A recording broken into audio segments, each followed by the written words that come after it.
Welcome to Conversations with Zi and Vindesh, a weekly discussion that explores common life challenges and offers practical solutions. Learn more at dharmamedia.com. That's DHARMA media.com. All right, time to fire it up. Welcome back, boys and girls, to this week's edition of Conversations. Z, we're talking about events that are going on, and today's topic is hear no evil, see no evil. We've touched on this a bit. We've got this ongoing debacle going on in Gaza, where there is this unprecedented bombing campaign. We have tens of thousands of people who are being wiped out. And the response from part of the world seems to be, let's ignore the problem. So instead of fixing the problem, the response is, let's pretend that this problem doesn't exist.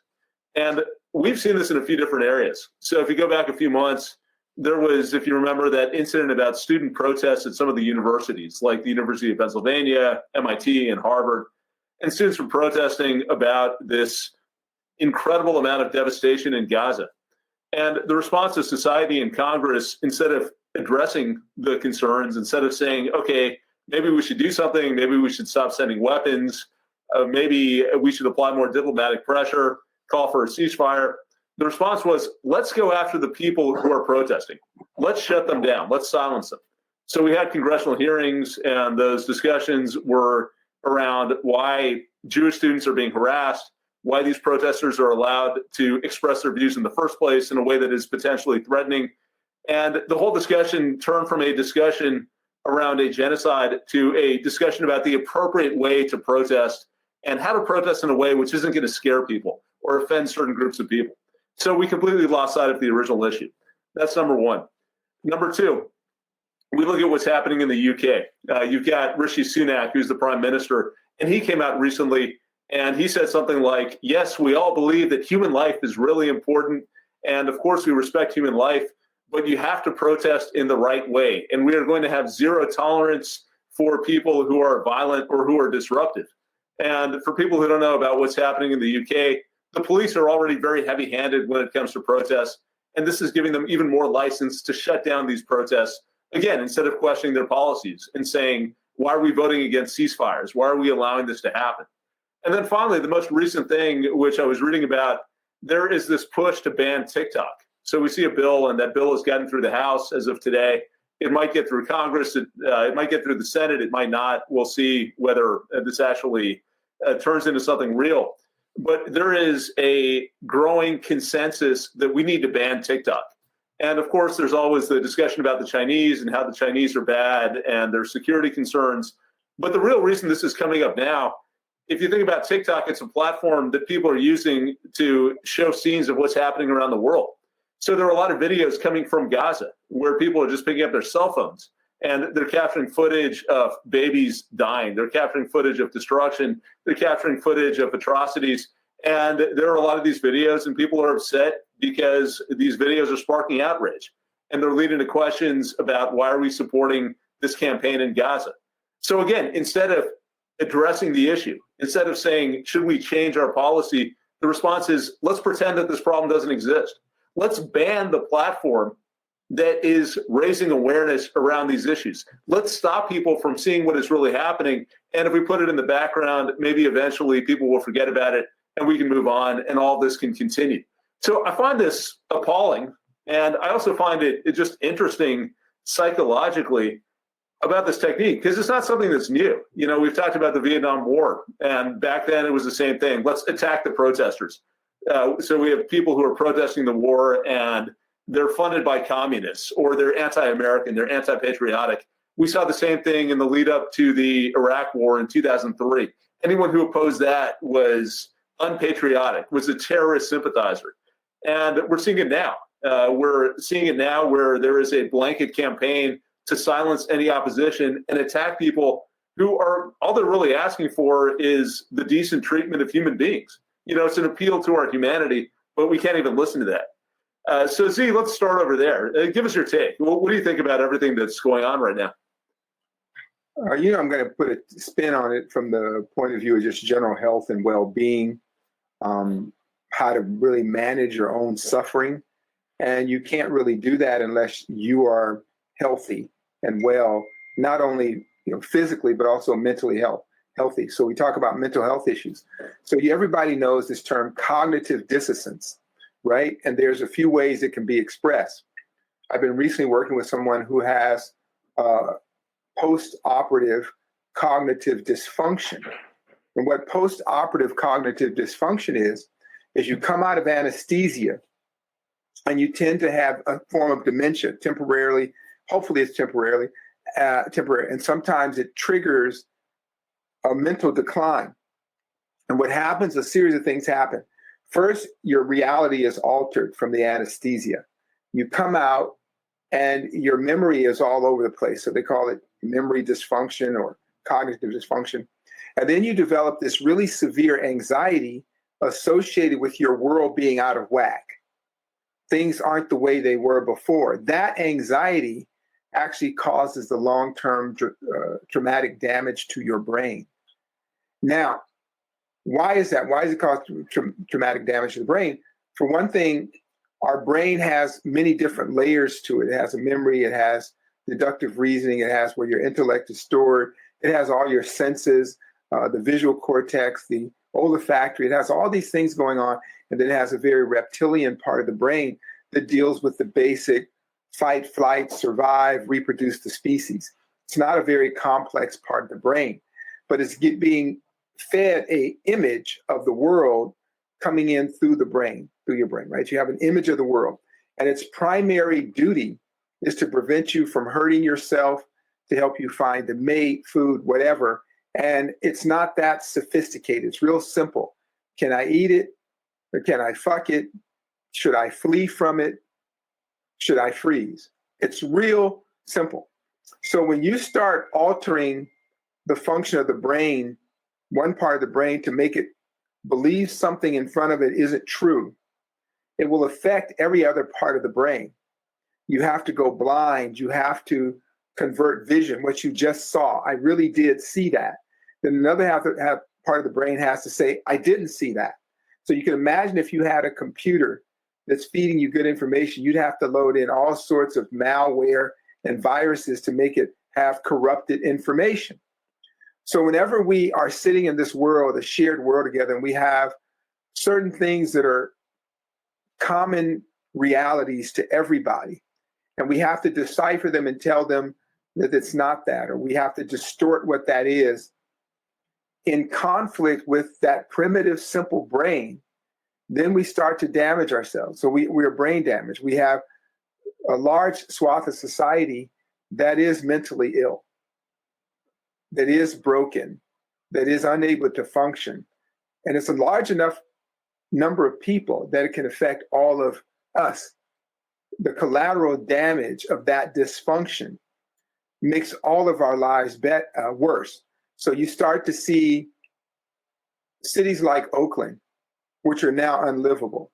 I think in New York, they're putting the National Guard on trains. And for one group of people, there's a certain niche community will say it's because of those people. Of course, all the rats come out, all the people who are in a race narrative, they'll come out until it's their group, right? And then you want to see things a certain way, and then you're being fed this kind of line by the media that you can't question. That's when it gets really bad, because now it's like being interviewed at a mental institution. Let's say you go to a mental institution and they're interviewing you to see if you're going to be an inmate or if you can just walk free. So somebody drags you to a mental institution and says, hey, Joe Schmo, he's crazy. So they're going to take you, they're going to interview you and see if you say crazy shit. Then that justifies them to they'll give you a big shot of Darvon and Percocet or whatever, and then lock you up in the loony bin.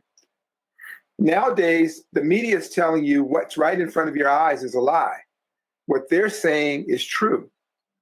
And you keep saying it over and over, and people who have healthy minds are being taxed and stressed to say, no, I saw something else.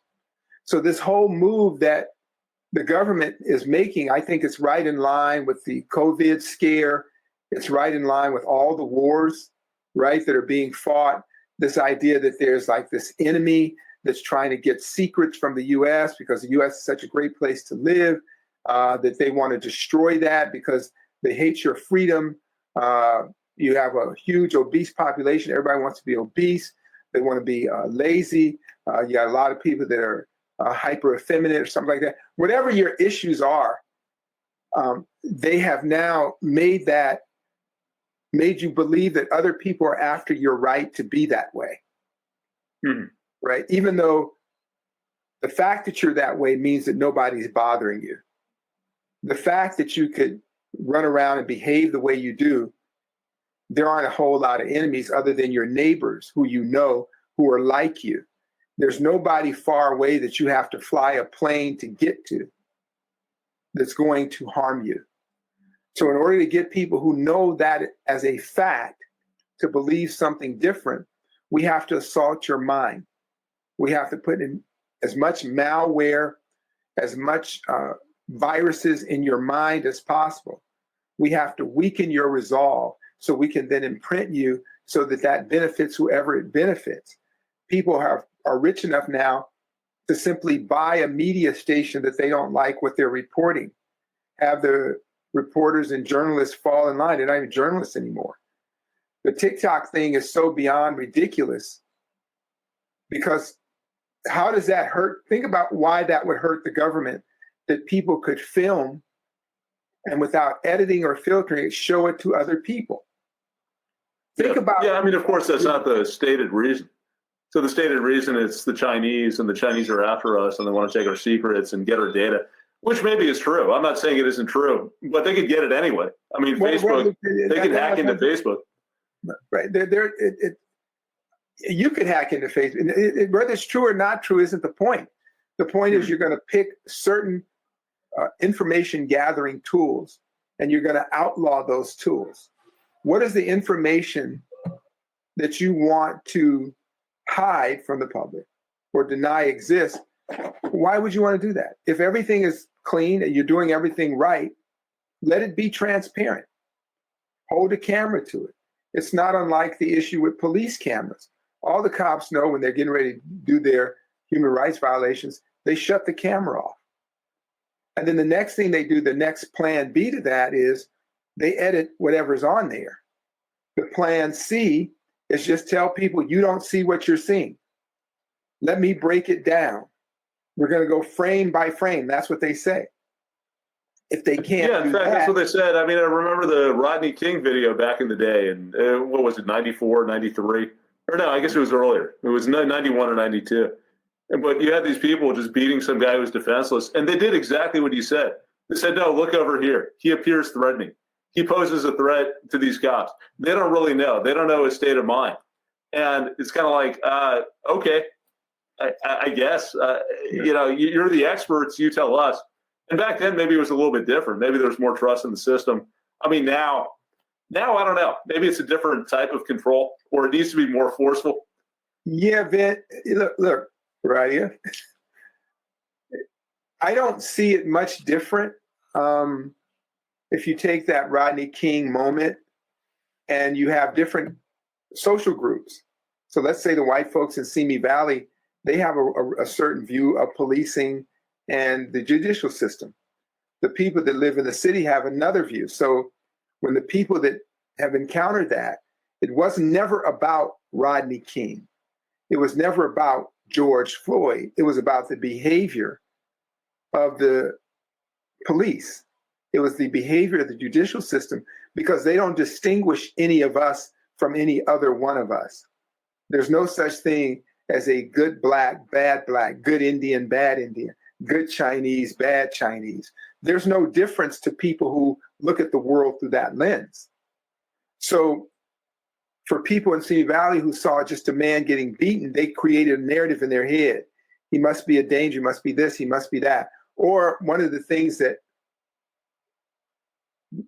dysfunctions that you always see is the cop will say, I was really scared of that person, so I shot them.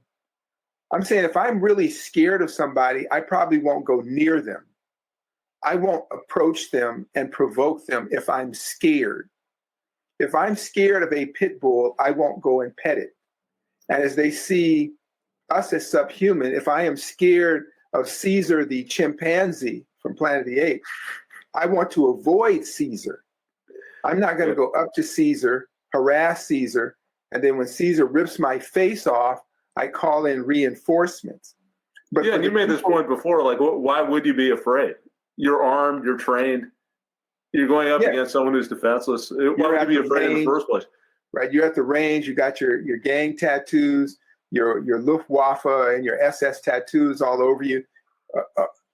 And for people to actually hear that, look at that person and say, oh, I get that he's scared. Well, they have empathy and they can relate to him, but their mind has had to make really big adjustments because what we are, we're all human beings. And yeah, it's funny, Z, because as you're talking about this and you're saying that it's actually not that different. I'm remembering in 2020 with George Floyd, coming out of that, the whole narrative from people who supported the police and were anti-George Floyd was, oh, he was on fentanyl. So he just happened to die at the exact moment that he had a knee on his neck and he was on the ground. He had a massive fentanyl overdose.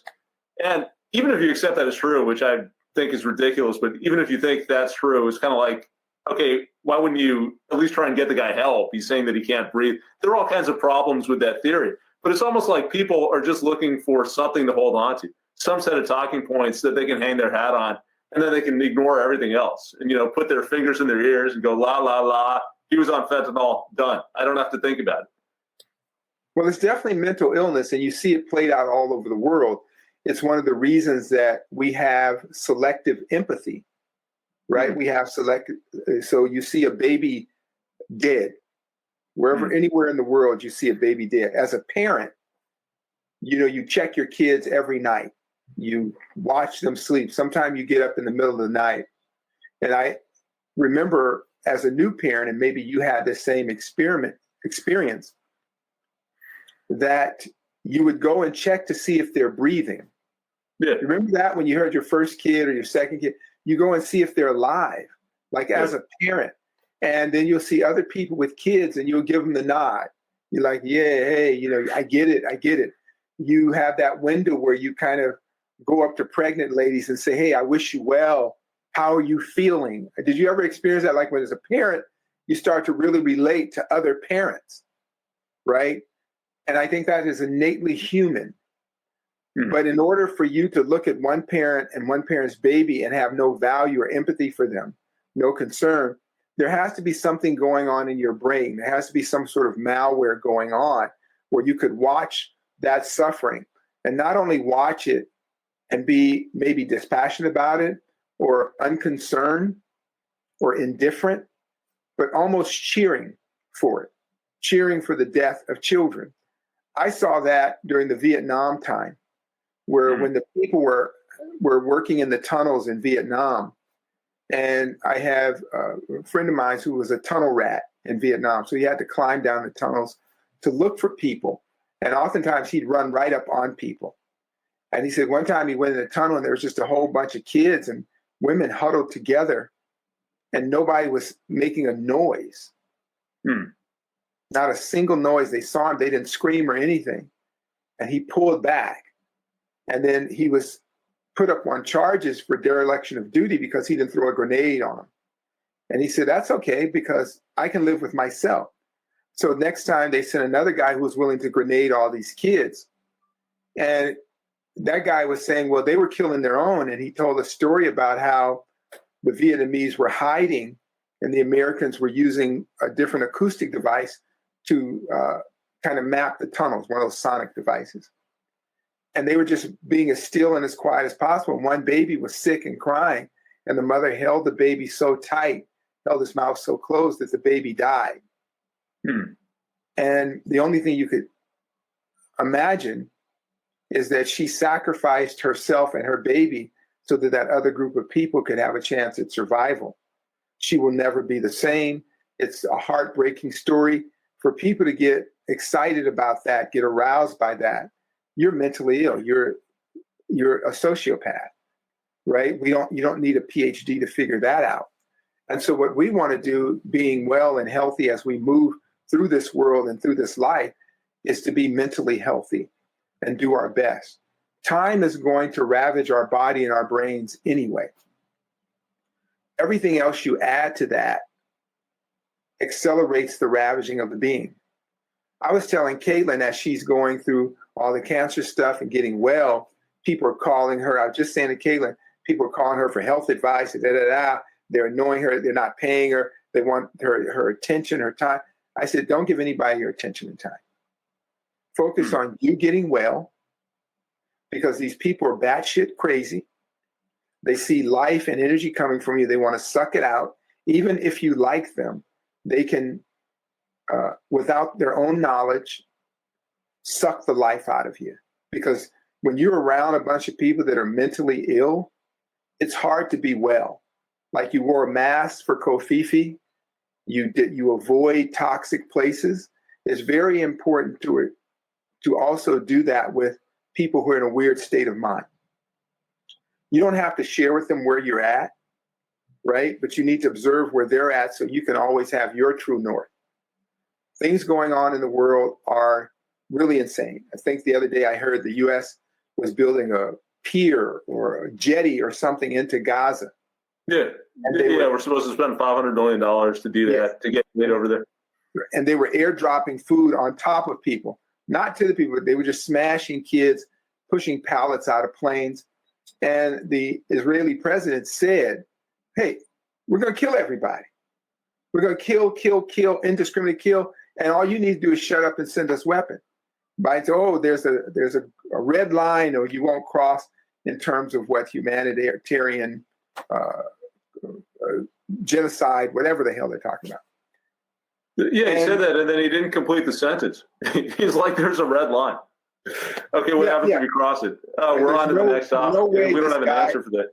No way he should be in a leadership position of even an old folks home. He shouldn't be the leader of a nursing home. But none of them should. I'm not saying I'm pro the other guy or whatever. I think you just show collective mental illness that even these two candidates are in there. Just the fact that these are the two people of the 300 plus million Americans. These are the two people who should speak for all those people. That shows you that we've hit a tipping point, which you could see in so many things going on socially, right? We talk about it all the time, the obesity stuff, the gender stuff.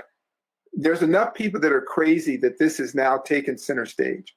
For those of us who are opting out, let's be aware of that. Let's be aware of that fog, that cloud of toxic mist that's always hovering around. It's like living in a polluted city and trying to get a breath of fresh air. I was coming in this morning, and my kids and I, we like to listen to radio and go through the stations. And whenever they are not paying attention, I'll listen to one or two. And I was just amazed at this constant howl that these people are saying that Biden must win, or this Trump is going to be really bad. Biden must win. And I'm saying, why are people still engaging this? Right? Olympus has failed. Olympus has failed. Start looking after yourself. Start looking after your community. Start going back to the basics and shoring up the foundation of your life.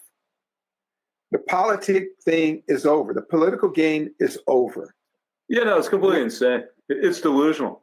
This friend of mine sent me this Instagram video, and he sends me all this political stuff to get me riled up, which it doesn't really work because I've got the same view you do, which is just don't get involved.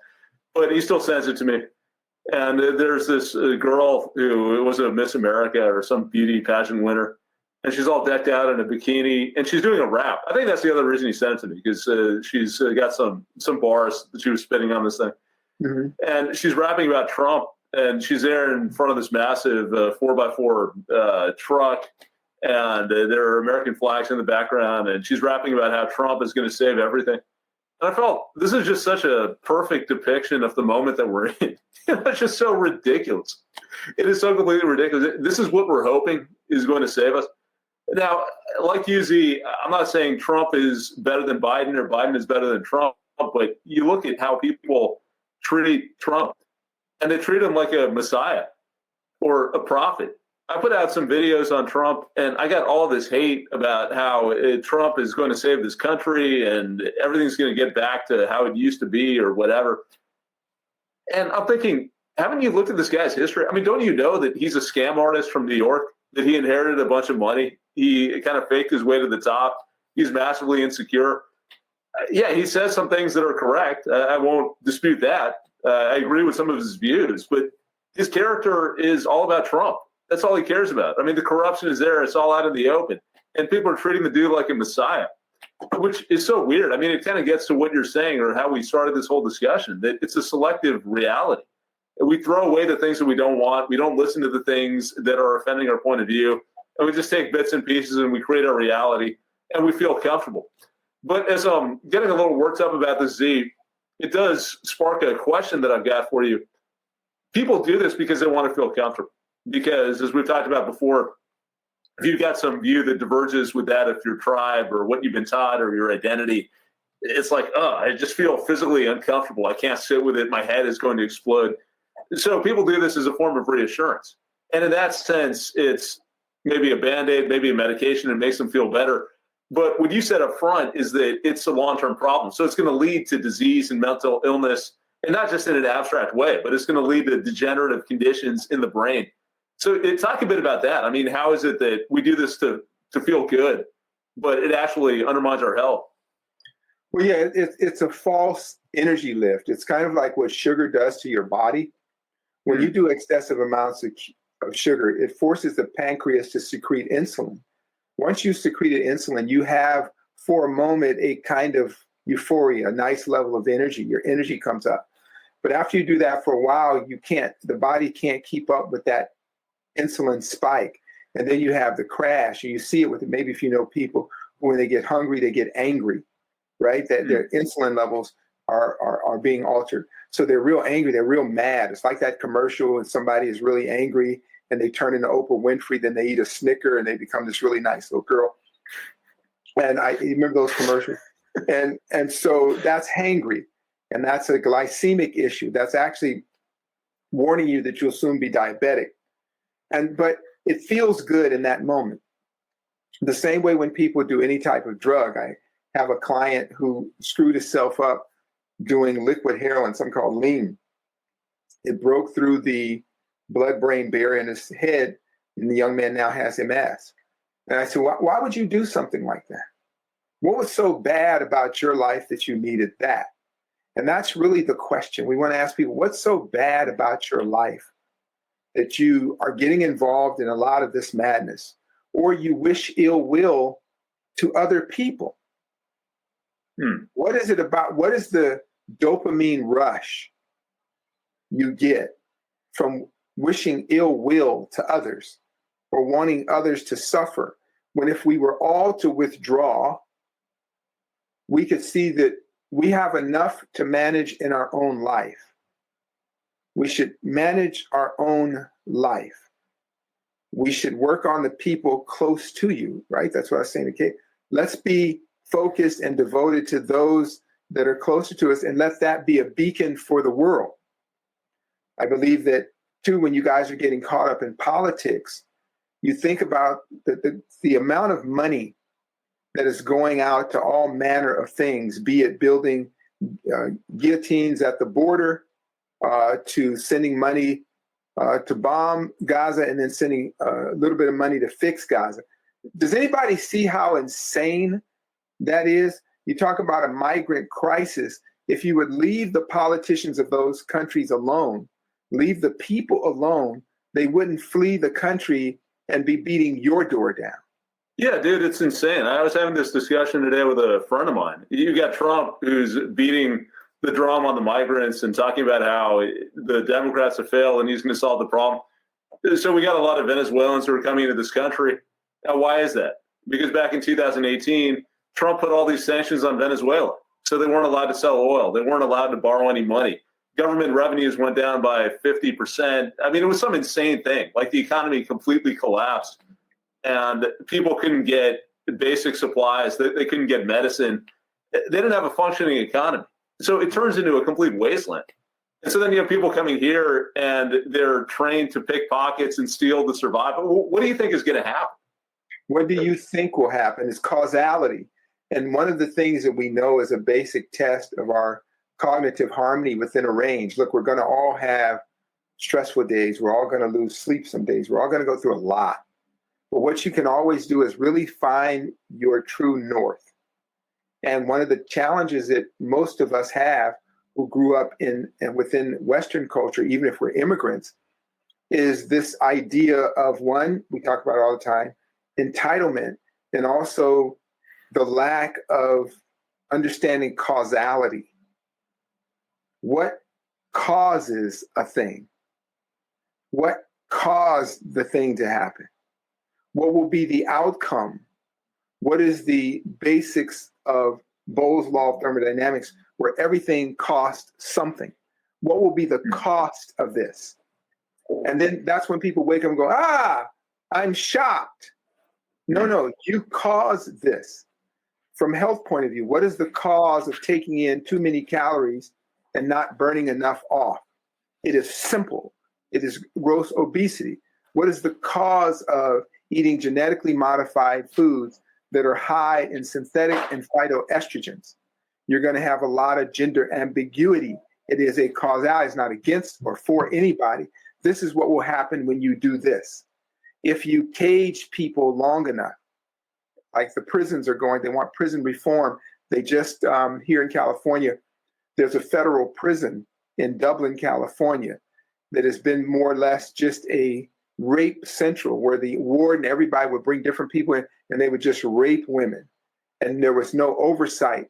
What did you think would happen? What do you think will happen if you do this? We know that AI is coming on board. There are programmers who are screwed up that are laying the foundation of the first kind of AI programs. What do you think this thing will do? I was just talking to some of my Hollywood celebrity type people, and their fear of AI. All they have to do is sit there for 30 minutes. AI can capture their image, and for the rest of time, you can create a fake AI generated likeness of them long after they're dead, and while they're alive, you don't have to pay them. How do you think that will be good? Do you think the studios will say, let's be fair, let's give them a profit, give them a cut of their image? That's not going to happen. That's not going to happen. I think about the rollbacks of things like affirmative action, the anti-DEI thing that's going on, and people say, let's go back.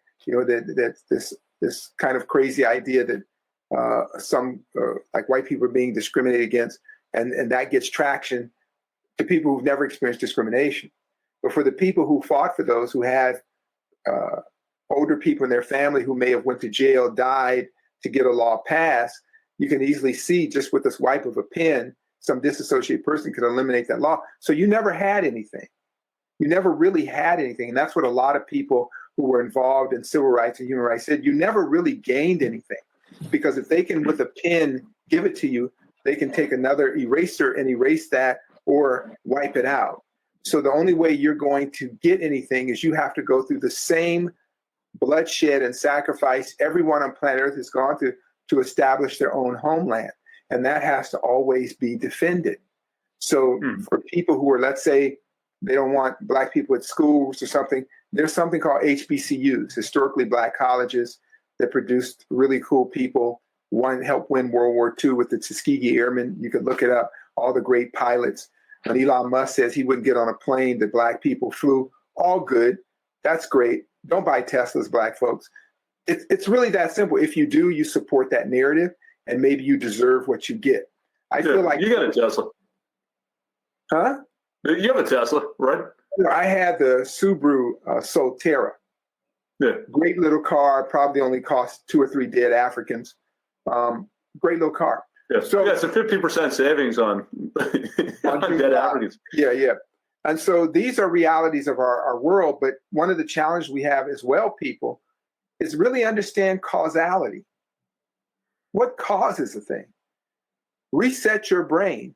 Any issue you're looking at in the world didn't just suddenly come up like a anomalous storm. It has been leading this way. When we look at the diseases, we can always trace the pathology of disease back to some either genetic or environmental source. And so when we see it, we act surprised. Don't act surprised. It's like when a drunk driver hits and kills somebody, you knew at the bar that person shouldn't drive. And it would be a toss-up if they made it home safe. You talk about, there was a statistic in certain communities on STDs, right? And it said that 80% of the people who had contracted STDs had got it from 10% of the men. 80% of the women in this community had got STDs from 10% of the men. So these women are having sex, unprotected sex, with the same guys, with the same outcome, the same. This is a mental health crisis. You are crazy in this day and age to put yourself at risk and then raise your hand, please help me, please help me. And that goes to something we talked about a long time ago, the threshold of compassion. There's not going to be a lot more compassion running around when you continue to see people harm themselves. We're running out of gas on that one. When we look at the medical system is overwhelmed with people who chose to be diseased, but yet there's no end to the endless complaints, the endless sense of entitlement. You see it with politics. They've actually gone to threatening people. I was on the radio, they were threatening people to vote for Biden because I think a lot of people are choosing not to vote for either candidate. And so there's this whole movement, what's it called? That whole movement of none of the above. None of the above. Correct me. I agree with that movement. In a free society, shouldn't the people decide? And if they decide none of the above, maybe they should field another batch of candidates that serve the public. I totally agree. None of these people are qualified to move a nation in a healthy direction, whatever nation that is. So we're going through another type of existential crisis of statesmanship. There's no statesman. We're walking closer and closer to some horrific, catastrophic war. There's actual genocide going on, and now we're able to witness it. And they're trying to call it all kinds of names when the people committing the genocide say they're committing genocide. And then you say, they're not. Oh, they're not. They didn't mean that. No, they're actually people who are saying these are human animals. We're going to wipe them off the earth. Blah, blah, blah, blah, blah. We're going to kill the babies. We're going to dig up the dead and kill them again. I remember years ago, there was a guy named Khalid Muhammad, and he said a speech, and he says, we should kill all of them. We'll kill the babies. We'll kill the elderly. And when we'll dig them up and we'll kill them again. Everybody was appalled at him saying that. But one of the people from the Middle East thing, Israel said the exact same thing, and everybody said, well, we understand his feelings. Yeah. No, then it's always, they don't represent the government, or it was taken out of context, or they're only talking about Hamas, who are the terrorists, and not the rest of the people. I mean, it's kind of like, you just have to look at the actions. You don't even have to listen to what they say. Now, the two support each other, so you look at both and you got more evidence. But I remember back when this whole thing started, at the beginning of October, just the fact that there was a siege, they were cutting out food, water, and electricity. What do you think is going to happen? How can a group of people survive in this day and age if they don't have food, they don't have water, they don't have electricity, they don't have any means of production? There's a complete blockade around them. Of course, they're going to wipe them out. So clearly, that's the intent, regardless of what's said. Causality. And so you have videos of the soldiers peeing in the water supply, shitting in the water supply. They actually have videos of that now, right? Dancing on the graves of people. But you see that all over. So just the other day, they showed Flint, Michigan. So they had a big lawsuit in Flint, Michigan, because somebody decided to pipe all this dirty water into certain neighborhoods. Guess what neighborhood? And they pumped all this bad water. Everybody who drank the water will have mental health and neurological damage for the rest of their life. So there was a big lawsuit, not big enough, that came out that says, okay, here's the money they're going to need to have in-home care. They'll never be able to function, but they may live long lives. But their brain is so damaged from the toxins in the water that they won't be able to participate in society. but we Yeah. did it, so we're going to pay. You know, that's been 10 years and that nobody's received a penny. Yeah, well, it's not surprising at all because it's a conscious strategy. I mean, you look at what's happened. You know this history a lot better than I do. But I talked to some of my friends, and they talk about how in the 80s and 90s, the CIA was bringing trucks into the city filled with drugs and guns so that people could get high and kill themselves. And that was it. That was the strategy. It's like, okay, we got this population. We don't know what to do with them. So let's either let them destroy themselves or let's warehouse them in jail. And that's it. And again, of course, no one's going to say that. No one's going to come out and say, yeah, we want to kill off all the poor black people. But you look at the actions of society, the level of investment, the decisions that are made. To me, that's the conclusion that you have to draw.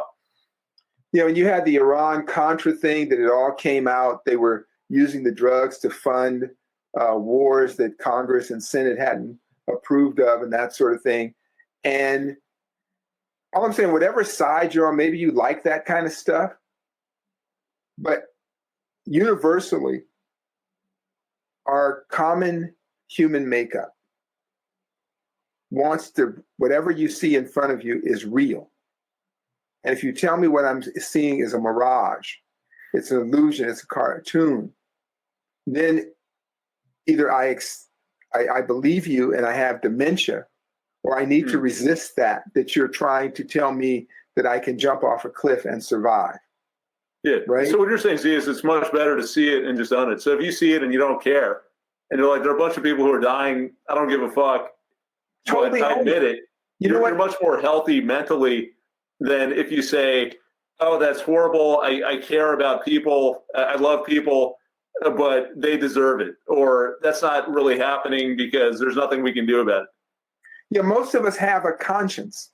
And that doesn't mean it's always a good conscience, but we're aware. That's why some people will run to help others. Other people will watch and snap pictures, right? But be honest, there are people who told me I would never help another person, right? When I did some relief work and I went by myself. I just got up and went. And so many people came up to me and said, I would love to go, but I'm scared. I'd love to go, but I'm scared of mosquitoes. I'd love to go, but I get congested on planes. I said, all power to you. But they were honest. They didn't give a shit. They didn't give a shit. Yeah. I mean, but it doesn't sound like they were honest. It sounds like they were making up excuses to justify them not going. Look, the truth is a deep lake. They were as honest as they could be. They wanted to be near it, but not in it. It's like a fight fan. There are people back in the day when I used to fight, and then you would be the undercard of a big fight, right? And there would be people who were affluent enough to get front row seats to the boxing ring. Now, these people would never themselves physically fight anybody. They had guards, they had chauffeurs, they had every kind of person insulating them from the reality. But on that night, and on fight night, and you'll still see it, they want to get right up on the ring, right within a few feet of the action. And you know what they got off on more than watching the mayhem in the ring? Was the fact that spit, sweat, piss, and shit would splash on them from the fighters. And it was almost like some satanic ritual that they got the excrement of the fighters right in their face, so they felt the energy of courage. They felt the energy of a gladiator. It's pretty creepy. So next time you watch a fight and you see the people on the very front row seats, none of them would bust a grape for anything, but they will pay premium price, $100,000, so that they could actually get the vomit of a fighter on their bodies. No, check it out. Do you know what they can also say they were there, and then they can take photographs and they can be seen. Oh, and they'll save the clothes with the splashings of the fighters on them, because at that close to the ring, you're going to get the sweat. People piss on themselves in the ring. People shit on themselves in the ring. You're going to get splashed with all sorts of human excrement. Why would you want to be there? I don't want to go to a public bathroom. Why? What the hell? Why would you want to be there? So this is what I'm saying. But because they are well off enough that we as a society, we adjust our sensibilities so that we say, hey, that person's okay. They are rich, you know. They might suck the blood of children, but they are rich. Yeah, And yeah, they're really living life. They're getting to experience a lot of different things. They're going to cool events. They're sucking the marrow out of the bone of this existence. And a lot of this is true as you see all these exposés coming out on people in the entertainment business, right? It started with the Epstein thing, and then the Weinstein thing, and then somebody else, and now it's into the Puff Daddy thing and all that. All of this is true. All of it is true. I had a client years ago who was a professional seamstress. I'll just leave it at that because she's still around. Famous lady. Makes just ridiculously expensive formal garments for people who can afford it. And for her age at the time, this is 20-something years ago, she was in her 60s, but she had the body of a teenager or 21-year-old woman. Unbelievable body. Disturbingly perfect body.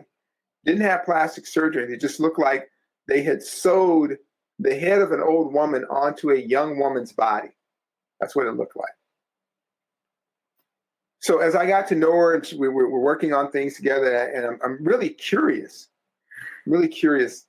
like, what do you do?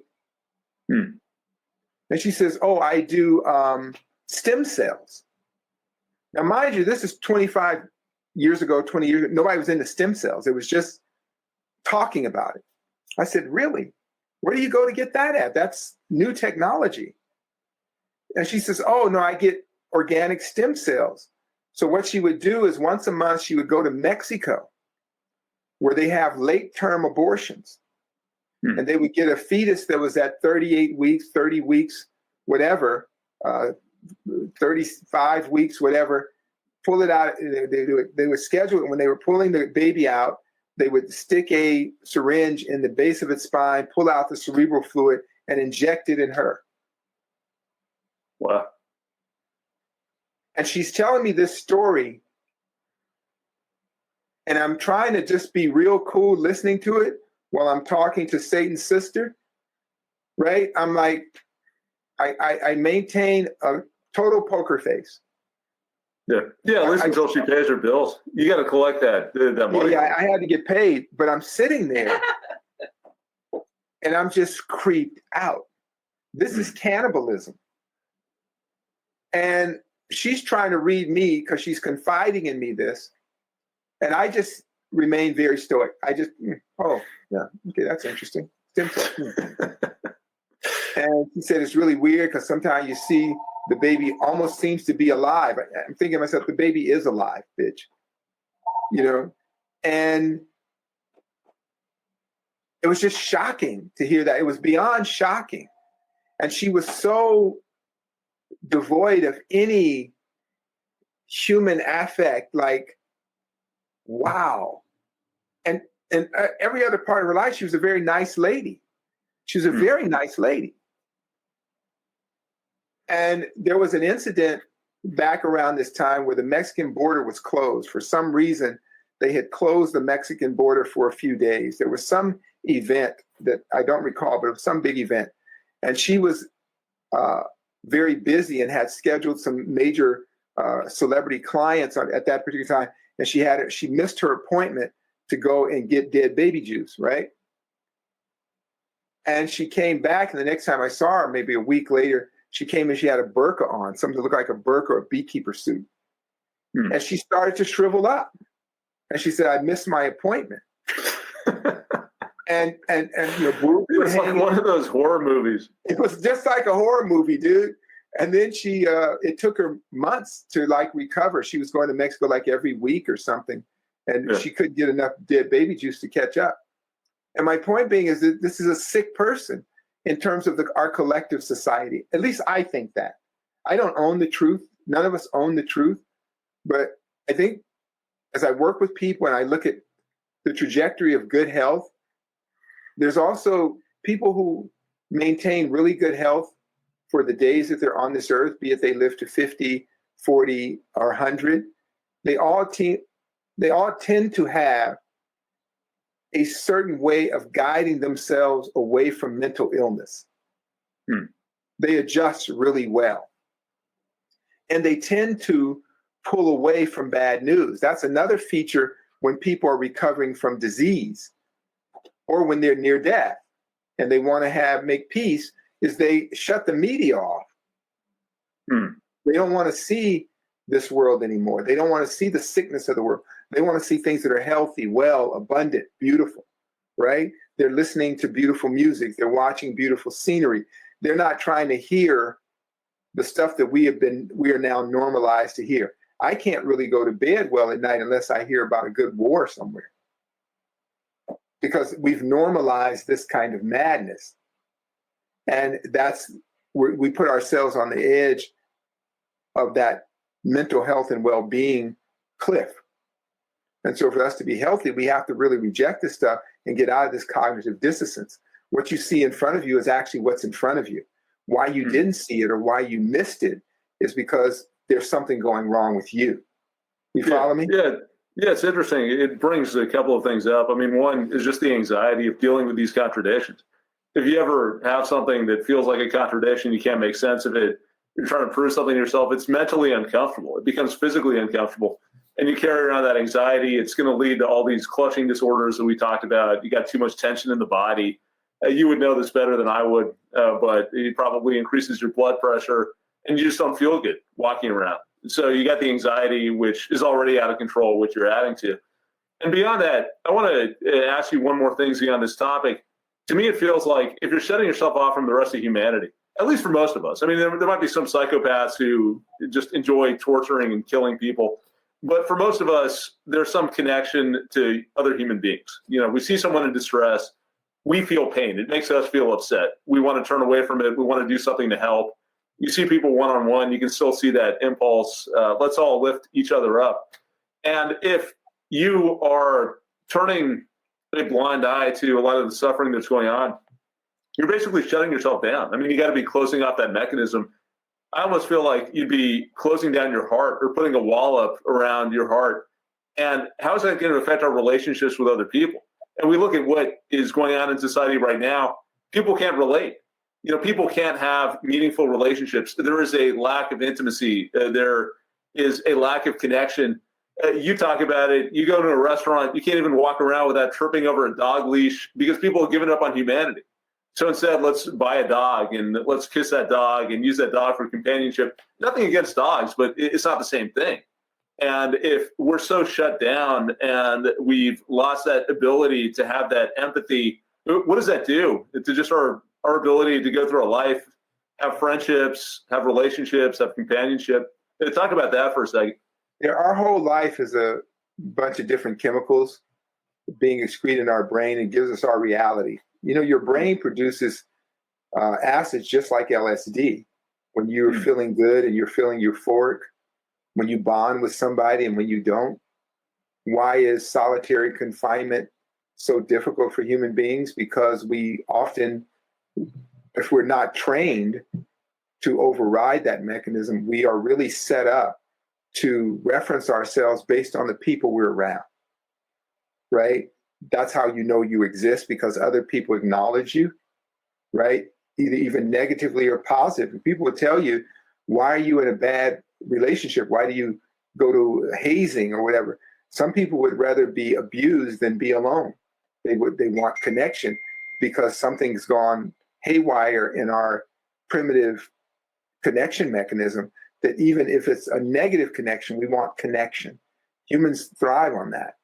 And so as we become more disconnected, you can see what's going on. You can see the clown show. It's a clown show going on now. If you walk through any public areas now, the value of friendships and companionships of like-minded people who acknowledge you. Even amongst families, there's such extreme dysfunction that families are just kind of held together through the momentum of familiarity.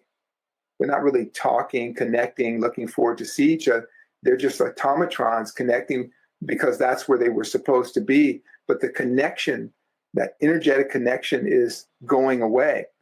When we do have a good energetic connection, our empathy levels really go way up. even our telepathy levels go up. I don't know if you've had this experience, but when you have good connection with people, you can sense their presence. You can sense their being. I have a real good friend that I hadn't seen in a while. I was just thinking about him. I was out in the back working on my truck, and he drove up. I hadn't seen him in probably a year. And I said, man, I was just thinking about you. He said, man, I was thinking about you. I'm getting ready to go to Thailand. I'm going to go teach a bunch of people how to scuba dive, he was telling me. And it was so good to see him because we're all older now. You know, I've been knowing him since I was in my 20s. We're 70 years old, hitting that 70 years old, all around there. And just to see him, we were sharing pictures and thoughts. He was telling me about the diving trip he's taking. And it was just so nice to see him. So we thrive on connection. My little kids wait for us to show up. They wait for us to be home. And because my wife's schedule has her out a little bit later than me sometimes, they just wait like puppies for her. When she comes home, it's just like two little puppies running up. Connection is very important. And the more that we're getting away from that through technology, through the sickness of the foods that we're eating, right? Through being over-medicated and being outright repulsive. Some people are just repulsive and you don't want to be around them because they've crossed the threshold. You know, they're doing green and blue hair, fiery pink hair, maybe have a dog or two, face tattoos. Yeah, they're unstable. I mean, you get people who are just walking down the street screaming, randomly screaming. Yeah, nose pierced, face pierced, scarred up, doing trans ableism. It's just too much. And people are just like running from each other. It's like you're at a circus or a carnival and you're running through the scary house. That's what it feels like to me sometimes. I can't speak for everybody else. I can take care of myself physically. That's not the point I'm making is they used to have a place called the Fun House in San Francisco. Years ago, there was a thing called the Fun House at the pier. And it really wasn't a fun house. It was a horror house. And you walk through this thing and all kind of stuff was just jumping up, right? Just, all kind of weird people with stuff maimed in different ways, body distorted and altered. That's what it's like walking down the street now. Right, Kayla? We're just out there and we just went to get food or something at the restaurant. And there's just random weirdness that you don't know which way it's going to go. The dog guy was talking to us about the food. Is it any good? He was out of his mind. Had two dogs walking, kind of waiting any second. Okay, this is where I'm in the Fun House. Yeah. And so, no, I was in that situation the other night. I was telling you. Actually, I became one of the attractions in the Fun House because there was that dude that I was out with who I told you about, who it was with a group of my friends who was harassing everyone. And finally, I just started yelling at him. I told them, you got to get the hell out of here. And as soon as I did that, everyone in the restaurant looked at me because they were all freaked out. And I thought, all right, now I'm that guy. Now I'm the one who's freaking everyone else out. Well, it was just such a weird situation. I believe your career is at an interesting liftoff point because whenever you have mob violence, you have different crews and sets fighting each other at your show, you've made it, dude. You've made it through the first two stages. You made it through the first 2 or 5 stages to starting. Yeah, I like the advice you gave me. Just don't go to any P. Diddy parties. I'll keep that in mind. So I'm not going to get to that level. I would suggest to people to avoid, look, I don't know anything about this Illuminati thing or any of that kind of stuff. I will not pretend to know anything about it. I do know what I've seen when I work in the entertainment business. Whatever you hear bad is true. This is what I can tell you. Whatever you hear that is beyond the pale of civility, of dignity, whatever perversion you've heard about, it's actually true. There is something that goes on when people go beyond a certain level of entertainment notoriety. So you have your B-list actors. They haven't transitioned to A-list. And when you start seeing for years and years, that means maybe they never wore a dress on a TV show or movie, or they never took their kids and left them alone with some Hollywood deal maker, right? So they'll never get to the top. Same with the music business. You think back, look at music catalogs. Look at who was the #1 hit artist in, let's say, the summer of 2014 or the winter of 2008. And you'll see these people just disappeared, or they either exploded into superstardom. If these really great artists suddenly just disappeared and went back to working at Costco or Home Depot or something, and they had this one-hit wonder, there's a reason, because they were brought into an arena of people who wanted them to do some weird shit to go to the next level of their career.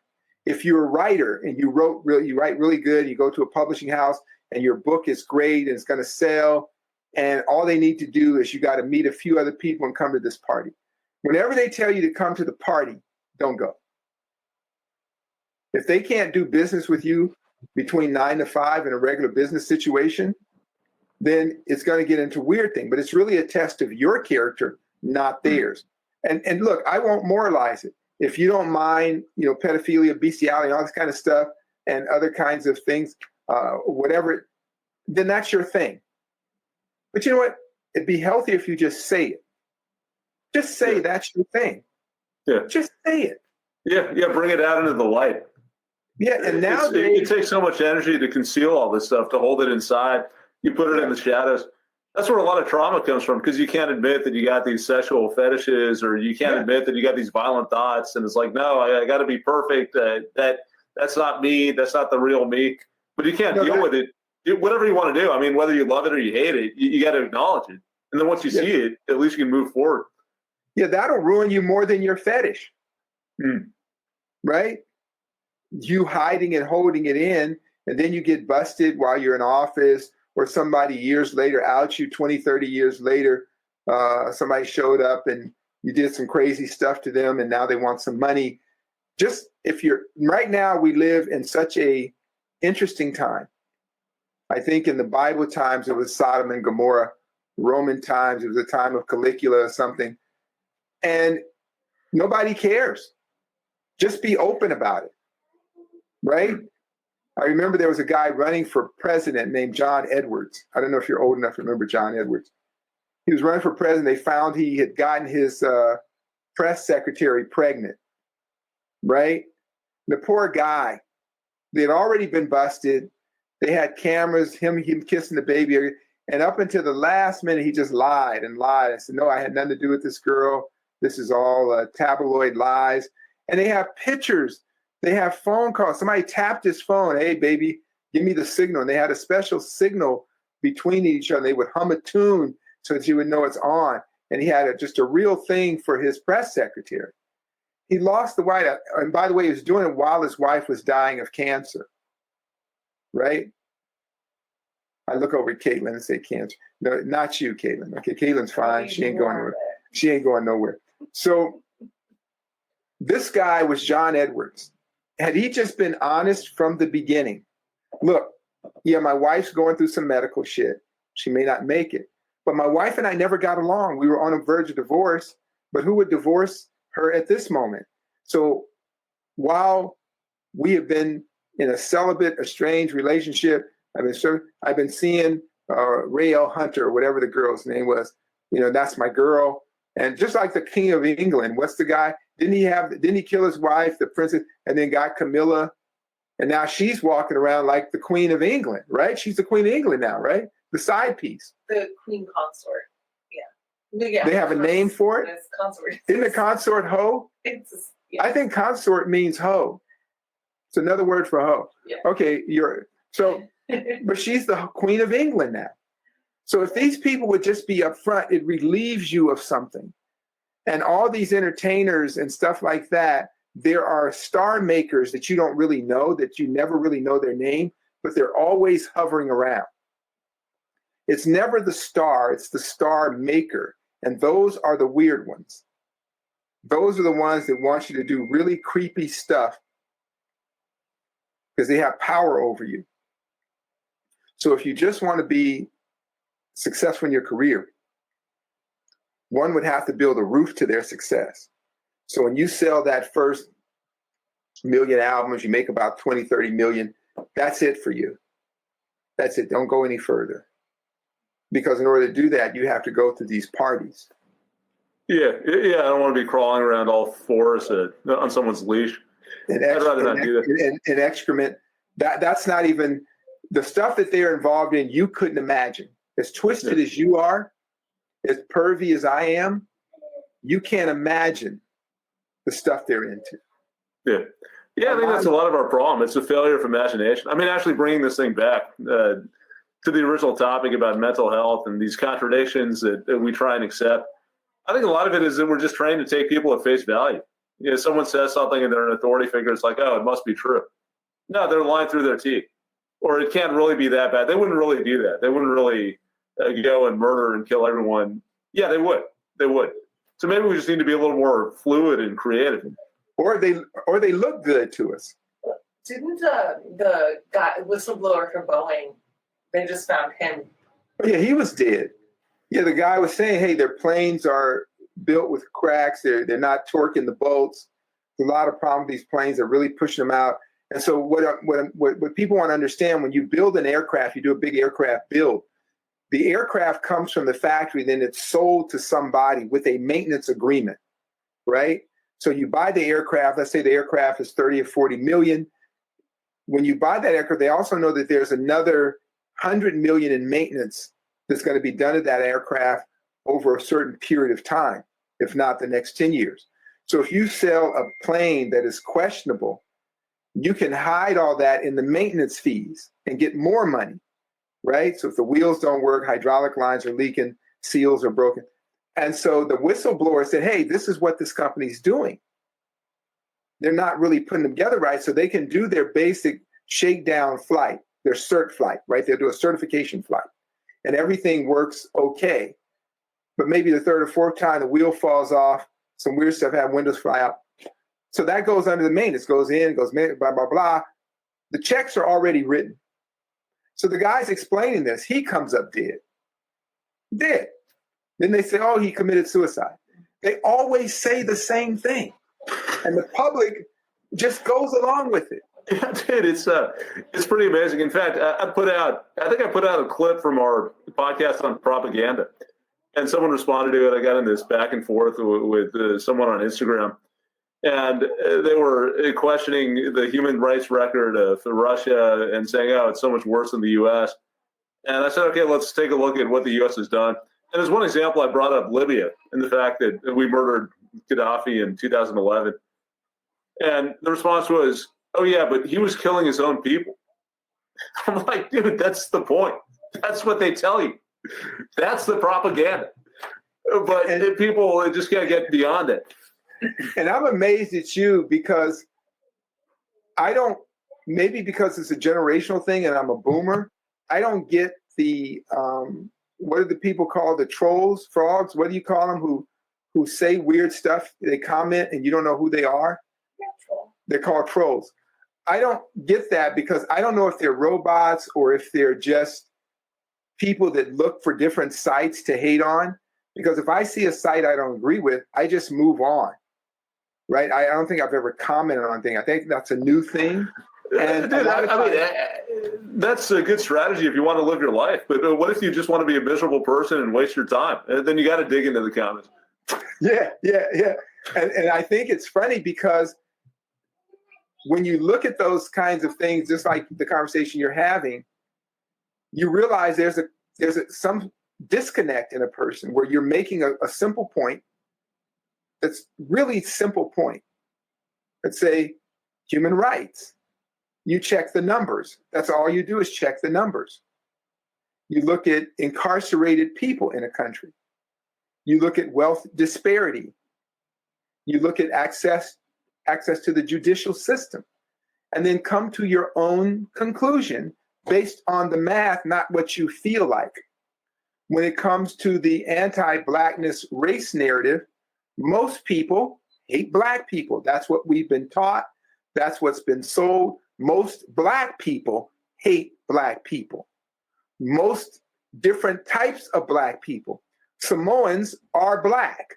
They hate black people because that's what's been sold. Even the Africans, the Haitians, they come to this country, their parents tell them, don't hang out with the African-American kids. You don't want to be I tell my kids, don't hang out with black kids. So for the racist folks, everybody has drank the same Kool-Aid. India, before colonialism, was East Ethiopia. So they had a thing where they showed these beautiful Ethiopian women, beautiful pilots, some of the best in the world, and they were saying, they look black, but they're not. When that Indian grandfather got picked up and his back broken in Arkansas, the call was a strange black man's walking around looking to rape white women. You remember that Indian granddad that the cops just rolled up on and broke his back? Yeah, hold on one second.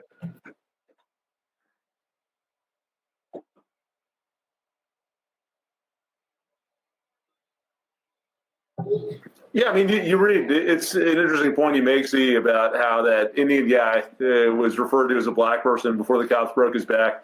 And then you go and you read the colonial account in India, and they use the N-word all the time when they were talking about Indian people. There was no difference.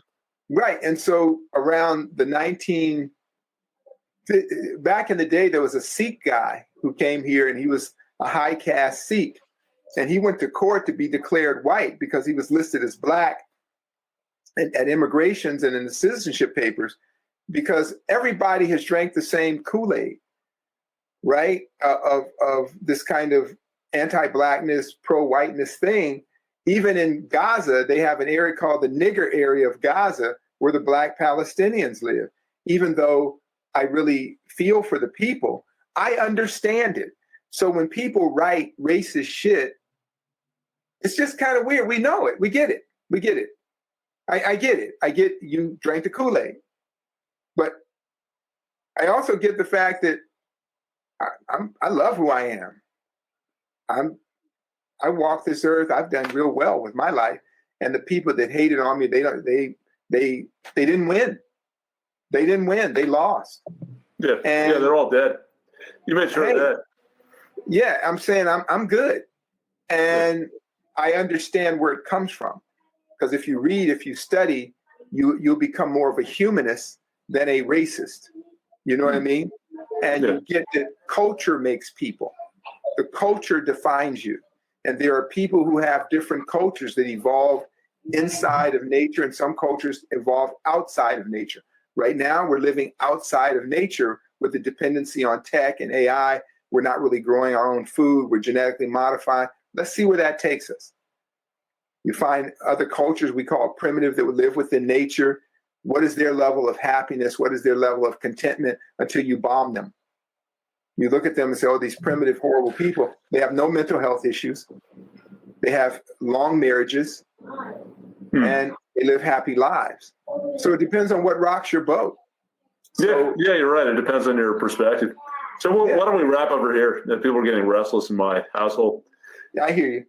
So stay healthy mentally. See what's in front of you.